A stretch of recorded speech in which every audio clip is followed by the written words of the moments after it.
start, and we'll be joining them right now.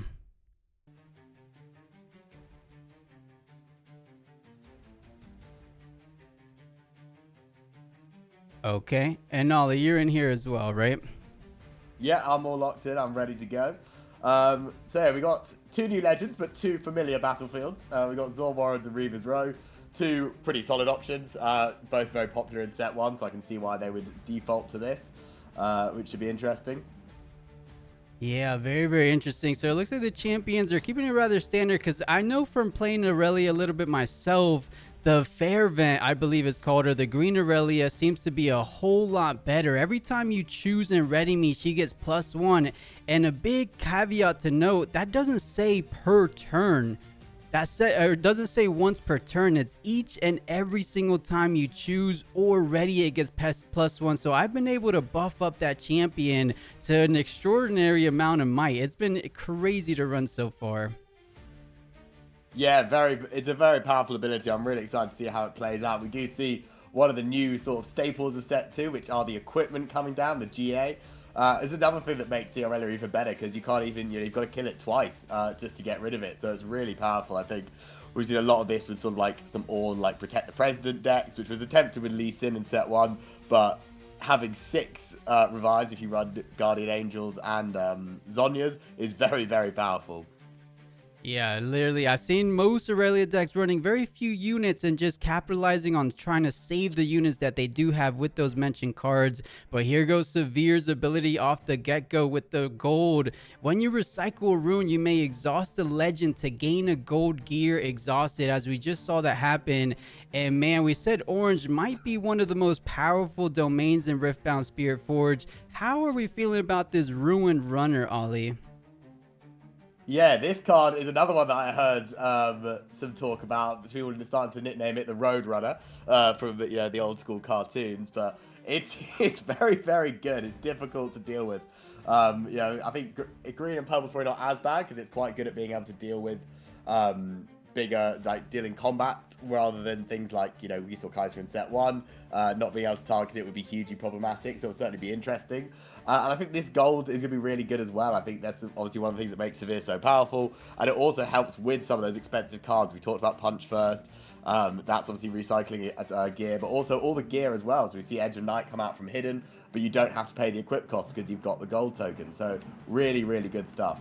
Yeah, I love it. So basically, you get to equip your gear virtually for free with those golds, and it looks like Sivir's capitalizing on each and every one of those golds. So getting that Roadrunner, as you said, so buffed up. So it had the Edge of Night. You equip it for free since you flipped it from the Hidden. So you get +2 from that. And now you have ganking over to the Zon Warrens, taking out their Herder, which is quite the impactful card because each and every time you move with that Herder, you draw 1, which is one of the best drawing mechanisms for Irelia. And that has been eliminated. So up to 4 points Sivir goes. Sivir's looking definitely strong so far with a bit of a slower start from Irelia. Yeah, this is the thing. I mean, we saw how quick Annie got in set 1, and I think you're seeing it here, how quick they could be. The purple decks can be in set 2 with things like the sneaky deckhand, and then just being able to add the boot swiftness is really cool. Giving this unit ganking is just going to make it so almost impossible for Irelia to deal with it. But he's going to have to find a way to get over it. I mean, we've got our Irelia up to 6, so we do have some hope there. But yeah, this is going to be a big ask already for the Irelia. Yeah, so let's see what he decides to do. Big Ben thinking about his options, plenty of runes to work with. So has the Guardian's Angels to protect it from one attack. A nice little cheeky play I've been seeing from Irelia players. Because things like Zhonya's Hourglass and Guardian's Angels, they don't really say the unit dies. Instead of dying, the gear or both gears rather die. What I'm trying to get at is that you keep the pumps for the turn. And with Irelia's ability, you're able to target it, restand it, and go in again. So you could go in for a fight, trade combat damage there. Your Guardian Angel dies, you keep the buffs you already invested for the turn, and then you could go at it one more time, which is so impressive to see sometimes. Yeah, absolutely, absolutely. I think it's just, this is already looking at a pretty dire spot quite early. We've still got those 2 gold tokens ready for Sivir next turn, so you've got that extra might. We are seeing the buff spells come through here. So we've got the set. We're now up to 8 with the Irelia. We're going to go in 9. Sorry. So we're going to go in 9 against 9. This is what you were talking about when it comes to sort of trying to trade in the trade away the Zhonya's. But we are going to see, and there it is, the first time of the day, the punch first to give +5 to the I need to stop calling it the Road Runner, the Ruin Runner, taking it up to 14. So it'll be interesting if we have an answer. We are going up to 11 with a Discipline. We may have misclicked to 12 there, didn't we? No. Every pump is +1. Remember, so each 2 Oh, from sorry. exactly. Wow, So basically, every on guard and every discipline is +3 with Irelia, which is insane. The Rebuke trying to bring it back to hand, but the not so fast coming in, countering the Rebuke. So many cards. What an insane turn. That was awesome from the Irelia there. And we can see that was 4 runes that Sivir recycled. So they're only going to be at 5 runes next turn. So what an incredible turn of events that is. That is awesome. Yeah, and actually for you guys at home, I forgot to mention, I was telling Ollie between the break, we don't have the official little tournament UI as before. So we don't have the hands as readily visible as we had before, but I could zoom out a little bit. So it looks like Tera's on 3 cards and Irelia's on 4 cards. So we'll go in and out. We'll do like a little outside view for the hand cam and then zoom in for the gameplay just to keep tabs on what's going on. So 3 cards above and 4 cards for the Irelia is what we currently have, but 5 points so far. Sivir, quite the lead so far, but let's see if they could try to take out this Irelia, because I've seen it before. Irelia, just with a single unit, could run away with the game. Ooh. Well, this could be problematic. Here comes down the Zornite Bouncer. That's a card. That is a card from Origins that you don't see very often. That was awesome. Are we recycling even more? Now we're playing the equip cost to give the sneaky deckhand ganking to move across. Yeah, I'm loving this synergy coming out from Sivir. And you know, one of the biggest problems for gear decks, or equipment decks I should say, are cards that have abilities that put them back in the hand, just like we saw Rebuke trying to come out. And now I haven't seen this tech too often. As you said, it is a set 1 card, but probably coming back into the limelight, especially with Sivir and the gold, kind of mitigating the expensive costs it usually has. I like the Zonite Bouncer, basically a uncounterable Rebuke, right? Yeah, I think that would probably be one of the reasons for it. I think with these gear decks, you see, I've mentioned it with like Ornn, and you see it here with Irelia, when you're just trying to build one super unit, kill spells obviously aren't going to work. You know, Rebuke can be countered, but this is, like you say, just an uncounterable ability. So that's a really, really cool effect. Yeah, I think not so fast potentially would work. It could work, yes, it's enemy spell or ability, so it is still potentially counterable, but it does give you a body on the board, so it's a different type of Rebuke. I think, like in this scenario, it's good to have a body. We can see the Irelia should be able to ready itself here using the legend ability, so we're back in again.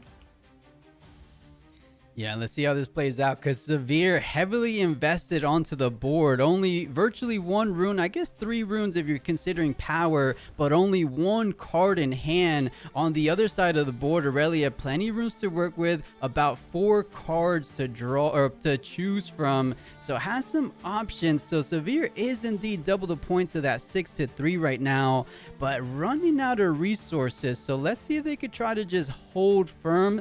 At the very minimum, they do have that champion, stay in the champion zone, but the gust coming out is on the Zonite Bouncer might be going back. And I actually haven't seen this, a Wing Singer, huh? I haven't seen this from set 2 yet. Yes, it's basically a unit version of Gust. Okay, it's essentially what it does. So obviously you can play it from hidden, so it's a very cool card, nice little tech, but like I say, it should hopefully help us get the whole point here. Unless we can find another way to deal with it. We are going to ride the wind. Very nice. That's a classic card. Gives Irelia another might there. And they were to trigger the Reaver's Road to retreat. So we got up to 4. So we are starting to stabilize. Terra, only going to have 3 runes this turn, 2 cards in hand. We know one of them is the Zornite Bouncer that we just saw, but we don't even have enough runes to play that this turn. So it's currently looking like a really good spot.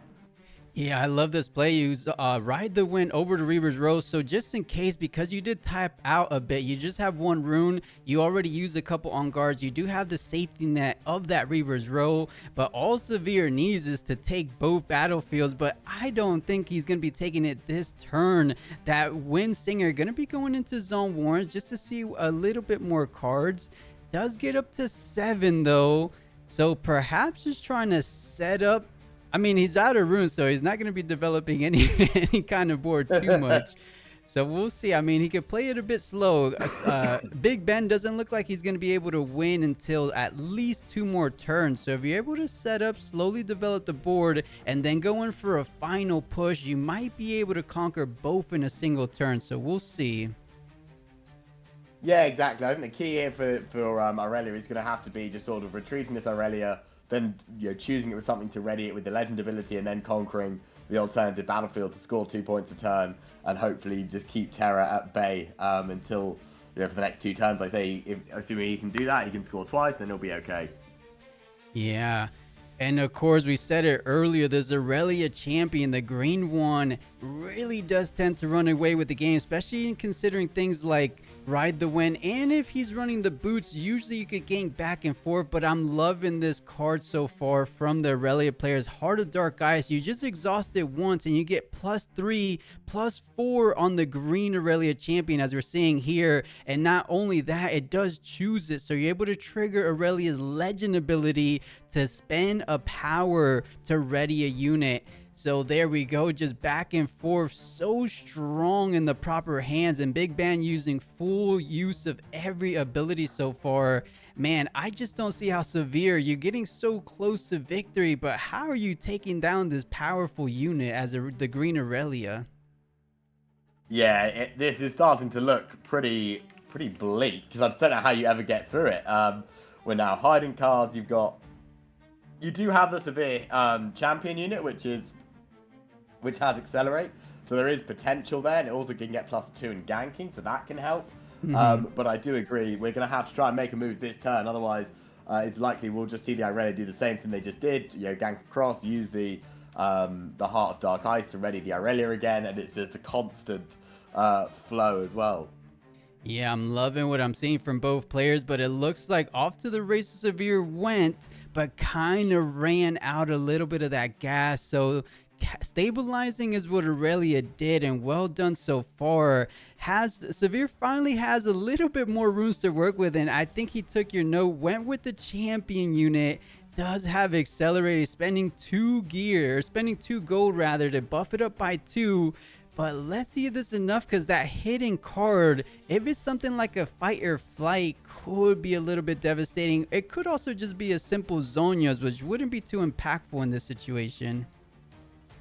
Yeah, exactly. I was so used to with green decks just being like, oh, definitely a Zonia's, but with it being green-purple, the Yasuo colors, which people didn't see a lot of in set 1, it certainly does have the potential to be something along the lines of a fight or flight, which would, I mean, by all looks of things, probably show it could be game over. But let's see what we can do here. We're going to recycle 2 runes to attach both equipment, and I think this will just be our final attempt at a swing here.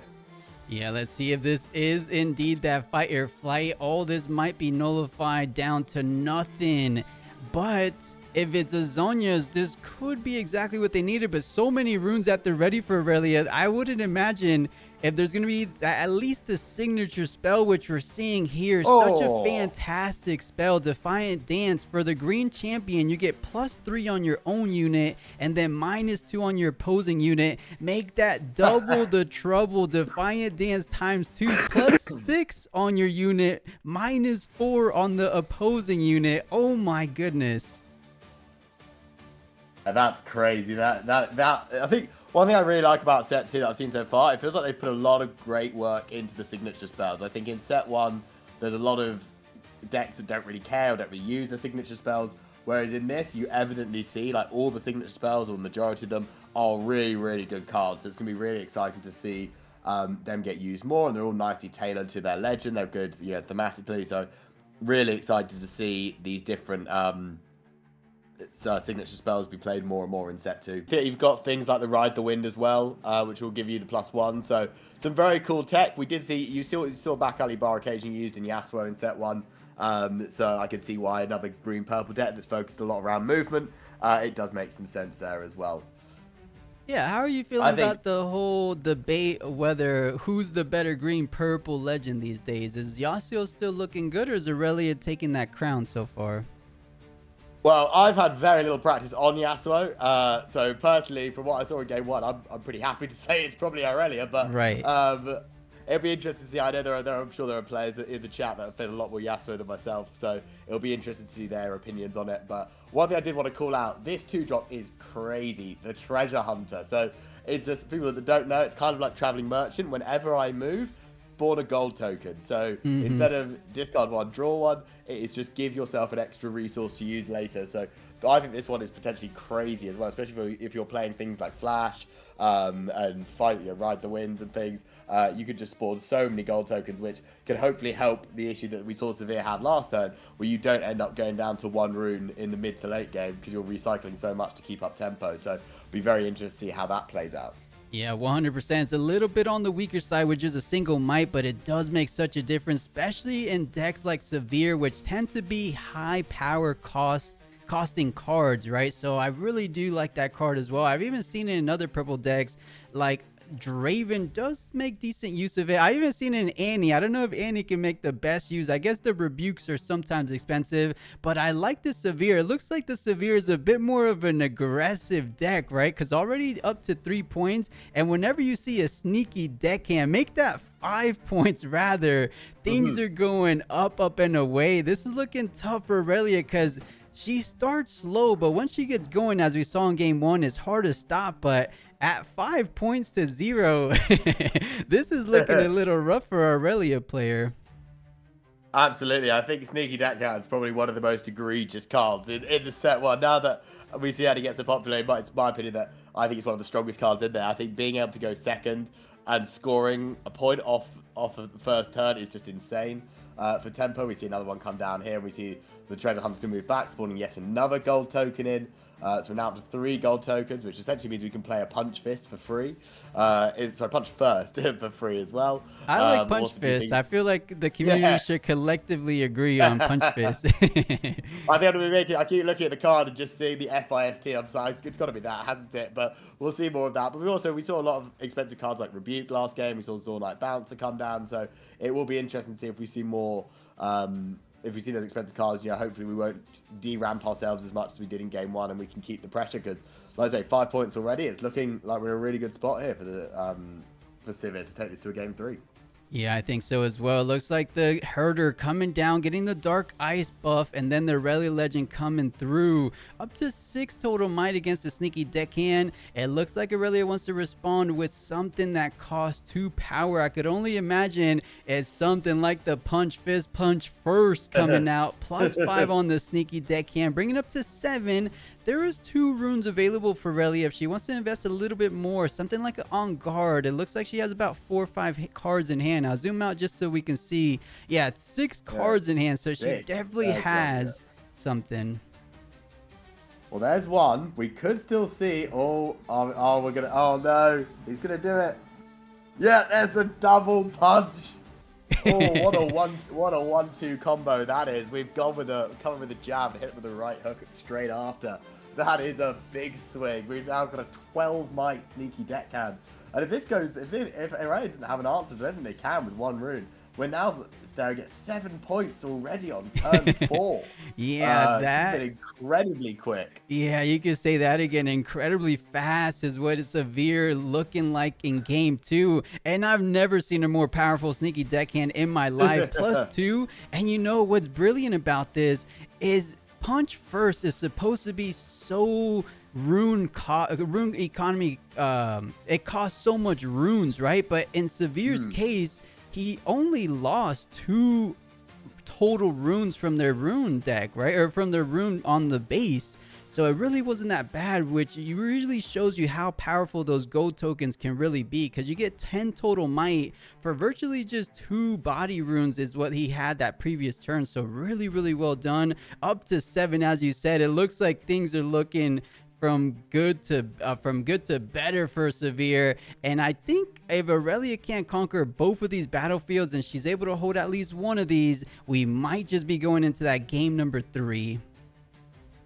Yeah, absolutely. I want to call out one really good, nice thing I noticed that the Sivir player did last turn. When they played the first punch first, they had 3 gold tokens, but they actually did 1 gold token and 1 normal rune, and then they did the same again for the second one. But that is obviously to help trigger Sivir's ability, which is when you recycle a rune, you may exhaust me. So that was some nice tech just to make sure we're keeping up with the gold tokens. We are going to see the Irelia come down here for one last hurrah. We are going to have to find a way to conquer both battlefields this turn to try and make sure we can stay so they don't get the hold and go to 8 points, so we can deal with the deck hand nice and easily. The question is, do we have enough to send the Irelia back, ready it, and go back again is the question. It looks like it might be something like a ride the wind, and we are seeing the ride the wind, but if this is a fight or flight, but instead it's going to be a gust, so bringing that, and what is that guy's name? Traveling? Is this still a Traveling? I think I saw Traveler in the name there. That card is Windsinger.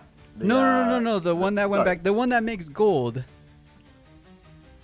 Oh, Treasure Hunter. Treasure Hunter. Okay, I can't forget that now. Treasure Hunter. All these new cards is going to get me a little bit crazy going. I know. It took me a while to get up to date with Origins. Now we've got another 220 cards to learn. So it's going to take a little bit of time. But the more we see it, the easier it will get. You know, day 1 of set 2 out here in the West. So it's very exciting. Yeah. So let's see. So we are going to have to try and get over this Irelia, which is the same situation we were in the last game. But let's see what we have to deal with. The key is we have used 2 punch first. So we've only got 1 more to go, so it'll be interesting to see if we can do anything with that. I think this would be a great turn to try and make a move, as the Irelia player is fully tapped out, which is a rare situation for green decks. So it'll be interesting to see if they can do anything here. Yeah, you're totally right. I think the only saving grace is going to be that hidden card for Irelia. If it's something like we mentioned before, the fight or flight, maybe that can give him a save, just because it looks like it might be the only card being able to attack. But oh, look at that. One of the newest set 2 card, Ascon. When you play it for 2 power as his additional cost, you steal the gear. So the Heart of the Dark Ice, trading sides, going to the Sivir side, and it does come in ready. I thought it did come in ready. Let's read the card. Move an enemy gear to your base. You control it until I leave the board. Okay, I guess it doesn't say ready it, so it comes in the same state it currently is at. So it does come in exhausted, so can't play it right now. True, but it did give us the +2 on the Sivir because of the because we recycled 2 runes that turn, so that did give us the extra movement there. And we are just going to see that was play Fiora, very nice. I like this card. This is a good one. When you attack or defend 1-on-1, you can double the might. Obviously, combos incredibly well with things like Punch First as well. But yeah, you can do some big swings with this Fiora card as well if you get in the right situation. Which I think against this Irelia deck, we've only seen the Irelia unit really. So the likelihood is it will be a 1v1 situation for the most part. So I think this is a really good card.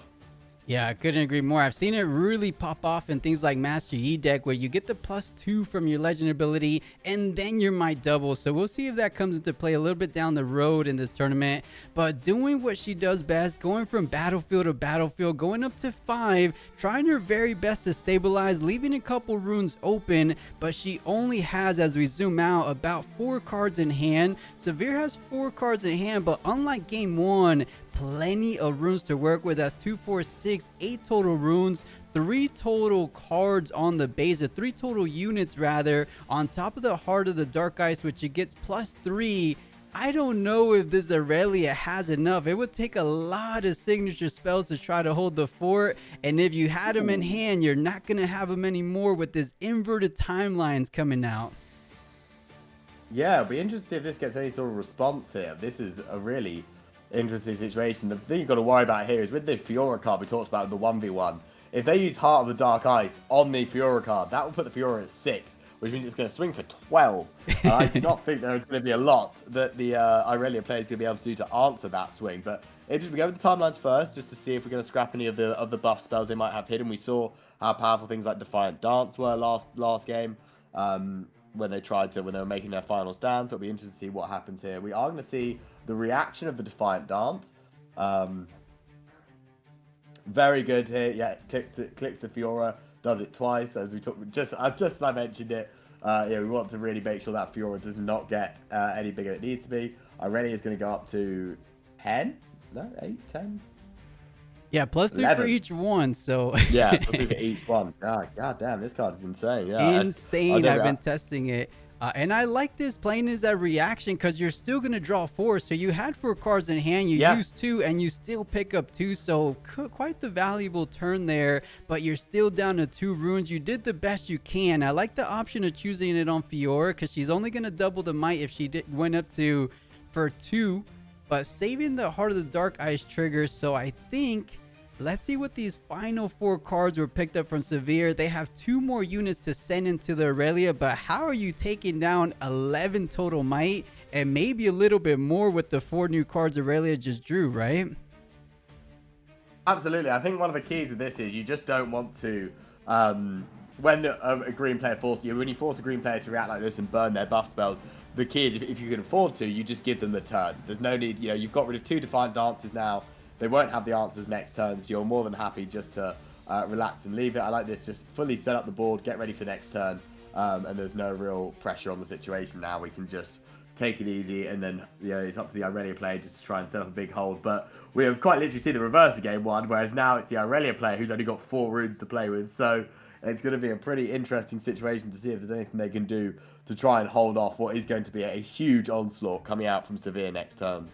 Yeah, you could say that again. So many units on that battlefield for Sivir, on that base for Sivir. So we'll see how they try to prepare their best defenses for this upcoming turn, because she made it really close, didn't she? So far, so good. Irelia trying to hold on, doesn't want to let this game or this whole match go into game 3. But man, with 4 runes, we've seen already 2 Defiant Dance. I believe there was even an On Guard and a Discipline, so you might not have too many pump spells or combat tricks to try to defend. So we'll see. There's just 4 runes available, and he passed. He just said go for it. If you got it, you got it. There's so many possibilities here. This is going to be quite an interesting turn. Yeah, I think this is where you really start to try and make your defense. There's no real need for the Fiora player to move there, because that was just a hold up to 6. If somehow they can hold on this turn, they can then potentially win next turn. I think, is this going to be what the card we saw last game, which is the Zornite Bouncer come down? I think it might be. And there's the Zornite Bouncer. Attempting to bounce the Irelia. It's successful, and then that should be, that's the scoop. There we go, that is game 2. So, yeah, what an impressive performance from the Sivir there. Really bounced back nicely, didn't run out of steam, kept up with the gold tokens. I think we saw how powerful the Treasure Hunter was there. Just meant we weren't burning all of our resources when we were playing the things like the Punch First, and the Sivir unit, the Fiora unit. It just meant we kept really nice and healthy on resources throughout that game and didn't fall behind. Maybe there was a something like we saw in game 1 that not so fast, because man, those double power cost cards being undefiable just feels so bad for the green decks. So they're having to actually run more negates, and thankfully Spiritforged is allowing those new cards to come in. There's even that new purple negate, or I should say counter rather, that Spiritforged also brought. How do you feel about that card? I don't remember exactly the name, but you know what I'm talking about, right? Yeah, it's hard bargain. So it's the two mana counter a spell, repeat 2, counter the controller has to pay 2 more. So I think it's very good in certain situations. You can certainly do a lot of tempo with it. I thought it was really good when I first read it. I've seen mixed responses on it and people thinking it might be overhyped, but to me at least, it comes across as a very powerful card. So it'll be interesting to see how good it looks. What I do want to talk about here is we do have our first new battlefield for set 2. So unfortunately the UI is not fully updated to accommodate it, but for people that aren't familiar, it's called Seat of Power. It says when you conquer here, draw 1 for each other battlefield you or allies control. So I have a feeling this was really designed as a what do you call it? On the play? Multiplayer card. Yeah, sorry, like a free-for-all or multiplayer card. As if you're playing 2v2, your teammates holding a battlefield, you could potentially draw 2. But it's interesting to see it used in this setting as well. Yeah, I think it would be really good on the play as well, because as we saw with those sneaky deckhands, you're able to control both of those battlefields for quite some time. So every time you get, is it hold or conquer? I guess every time you conquer, at least against an Irelia, you know you're going to have control of the other battlefield at least early on. But let's see how it goes and plays out on the draw. In this situation, still getting that draw since you do have the Wind Singer on that Targon's Peak. And I like Targon's Peak on Irelia, because something that makes things like Annie so good is the ready to at the end of your turn. So you could kind of get a little bit of that with an Irelia unit that has so many combat tricks, especially cheap and affordable combat tricks like that signature spell Defiant Dance, On Guard, Discipline, so on and so forth. So let's see how that goes forward. But this herder, you know, I've heard so many good things from the sheep Stellacorn herder, but it doesn't seem like it has come into play or to be too impactful this game, or this match rather. That's true. That's true. I do think it's a strong card. I think obviously, like say, it's probably perfect for something like Irelia, which has a lot of inbuilt movement. Obviously, the fact it's three might, which means it can be gusted, as we've just seen, does hurt it a little bit, which can make life more difficult. But we're just going to see, we're going to change the strategy, and we're just going to bring out the Irelia, immediately attach the Guardian Angel, and then use another rune to recycle it. So we are seeing a lot of power costs come through here. But I agree. I like this play against the aggro deck. You've got to start to get control as soon as possible here. Yeah, especially considering the fact that Sivir, similar to that game one situation where they're really low on rune economy so far, with just two body runes available to them. So I think this is the perfect opportunity to try to get a little bit aggressive, even in the situation of a punch first. They're having to spend their entire runes available, and you're just looking to tie things up because you go 5, 6, 7 right now. So you're just looking for a trade, and of course with Guardian's Angel, that's not a fair trade whatsoever. So gonna let it go. Irelia gets her first point on the board, and this is not a crazy big difference as we saw in game 2, where Sivir had a big margin lead going up to, I believe it was 5 or 6 points compared to Irelia's 1 or 2. So this is pretty close so far. I don't think Sivir's loving his spots currently. Yeah, exactly. As the aggro deck, you really want to be much sort of further ahead on tempo, especially in the early game. We saw last game with the Arena's Greatest, the sneaky deckhand, how quickly they started scoring points. We do have the already established. We do have the potential to see if we're going to see, are we going to see another Zornite bouncer or something to come down to try and get rid of this Irelia, because those are really your best answers in this scenario. You know, you're not really going to do much in combat damage against it with all the spells. Obviously it's got the Guardian Angel on it as well. So I think something like the Rebukes or the Zornite bouncers are going to be the Sivir's best answers to getting rid of this unit. So let's see if they do. The other thing to mention is if you do manage to recycle 2 runes, you can trigger the Sivir Mercenary to give it ganking, so you can move across. So you've still got a lot of nice tech in there to be able to score 2 battlefields. We are seeing the Irelia getting ready, and we do see the Rebuke come down. Let's see if we have an answer. Yeah, I'm looking here. There's about 7 cards in hand for the Irelia players, so they might just have another not so fast. That's pretty much the only negate or the only counter that's able to get through these double power cost cards like Rebuke, and it looks like they indeed do have the not so fast, one of the newest counters from Spiritforged. So getting taken out, saving the Irelia right now. And I didn't realize this Sivir Mercenary, you get it every turn you spend 2 power. If you spend at least 2 power this turn, you get the +2 in ganking. So that's very interesting to see. I didn't realize it. I thought it was just on the initial turn it came down. No, just wait, you get it sort of automatically if you pay it and you accelerate it, because that'll be 2. But yeah, really powerful card, because it clearly works with a lot of Sivir wants to do. But that is brutal. The other thing with things like the Rebuke, because of the Irelia having deflect, it's one of those things. It's a big gamble, because that was 3 runes we burnt there. We are going to see us move across now with the Irelia only having 1 rune up. We will attempt to conquer and get rid of the GA, which will be successful. So at least we have dealt with that.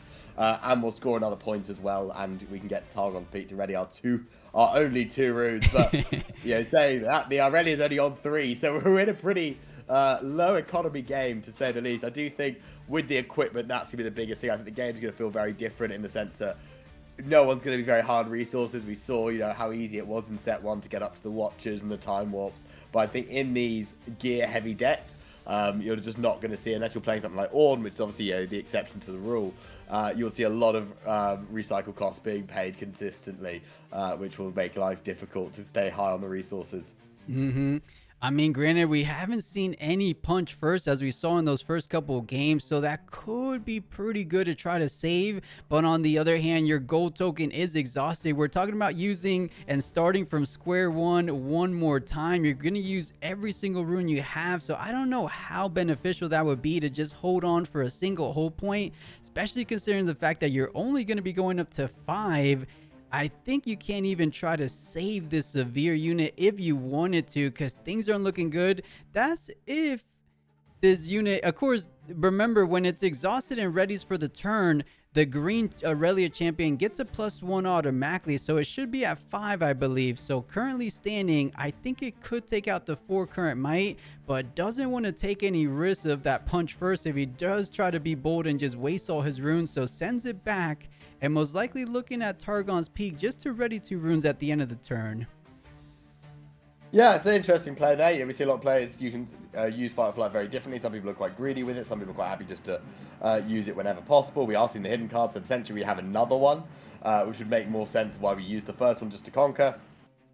But I think especially with green decks, or green and purple, you really want these Targon Peak runes at the end of your turn. It makes life so much easier just to have the resources available to you. We've got a lot of things you can do with 2 might. We've seen the things like the Defiant Dance, the On Guards come through. We've got Discipline, which obviously everyone knows is an old staple of the green decks as well. Oh. Yeah, stealing the Zon. The Zonya's Hourglass never feels good. That does not feel great for the Irelia player. That is one of your favorite cards that you really want to keep on to. This Axon unit has seen really good, actually. We've seen it be very impactful in both games we've seen so far. I guess, I don't know if it's a main board or potentially a sideboard card, because there will be decks in the game that just don't care about runes, so you obviously don't really need it for that. Sorry, about gear and equipment. But when it does work, it's really good. I'm becoming a real believer in this card. Yeah, same here. I think it's best, it shines the brightest in decks like Sivir, where you're not really worried about spending too much power because of those gold tokens. So I wouldn't blame Tera for running maybe 1, maybe 2 in the main board, just because equipments are running crazy. Potentially even Dazzling Aurora could still be running rampant, as we will see with time. So the herder comes in, you do get a +1 draw, go up to 4, and then you send it back. I like this play. So a simple draw 2. I say simple, but 2 cards is quite impactful in the mid to late game. Let's get a little zoom out for the people at home. It looks like Irelia has 5 total cards, and Sivir,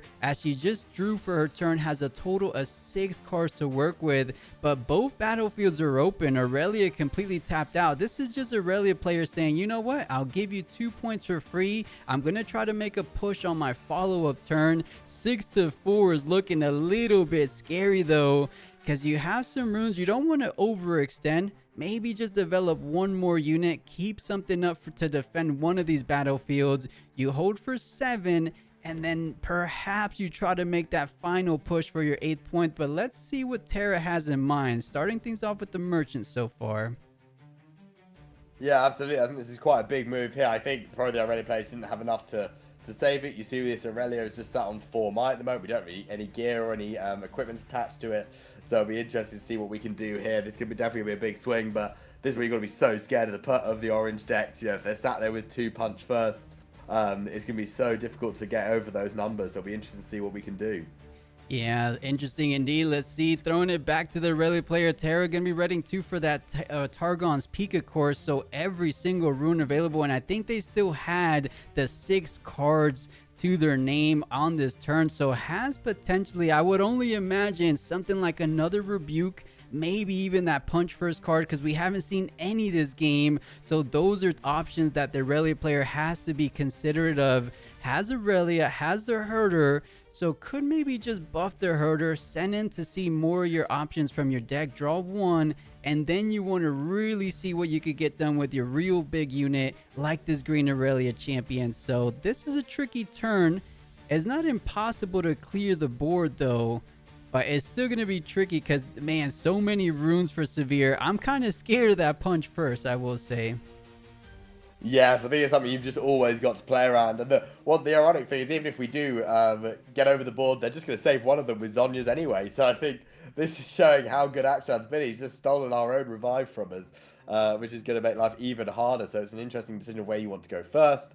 I think you'd much rather save the Sivir, make sure the Sivir dies than saving it, because that card can ready next turn. It can go to 6. We are going to see the first Defiant Dance come through, so it'll be +3 for Irelia, -2 for the Akshan. You know, that is an interesting decision going after the... is it Ashkan? I never played League. Oh, I like this. So gusting it so you get your Zonia's Hourglass back. Oh, yeah. Let's see if this works. We could see a reaction potentially come through, but that's a very clever move. It's Akshan, by the way. Akshan, okay. Yeah. I think that's correct anyway, but we are going to see them take that back, because I think he has just realised that Punch First is an action spell, not a reaction. So that obviously would not have done anything. Yeah, it's good, but it's not quite reaction speed good. Right. That would be broken. Yeah, that would really start to raise some eyebrows, I think. But good setup there.